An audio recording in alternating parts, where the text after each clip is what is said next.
Herkese merhaba arkadaşlar. Biz bugün çok güzel bir yere geldik. Burada hem kahvaltı yapıyoruz, hem park var. Bakın şöyle doğa güzelliğini göstereyim öncelikle size. Müthiş bir yer. Merhaba Yağmur.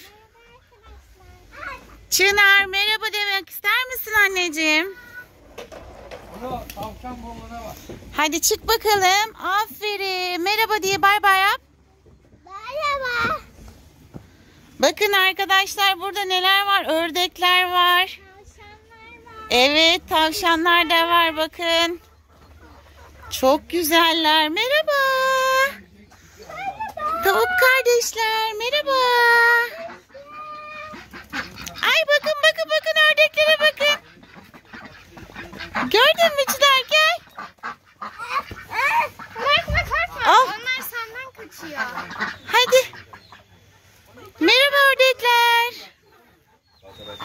Tavşanlara bakın arkadaşlar. Burada da bir sürü var. Ördekler mi var? Ördekler. Çınar'a müsaade eder misiniz? Çınar buradan merdivenleri kullanmak istiyor da.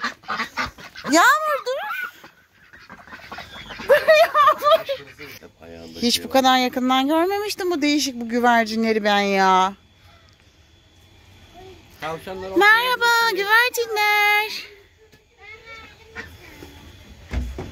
Çınar'cığım yavaş kay. Tavşanlar.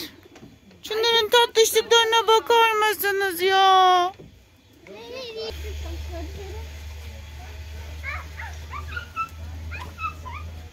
Ver anneciğim.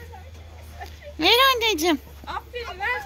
Ver. Yiyorlar mı çocuklar? Evet yiyorlar. Hepsi. Aferin güzel besleyin tavşanları bakayım. Aferin size.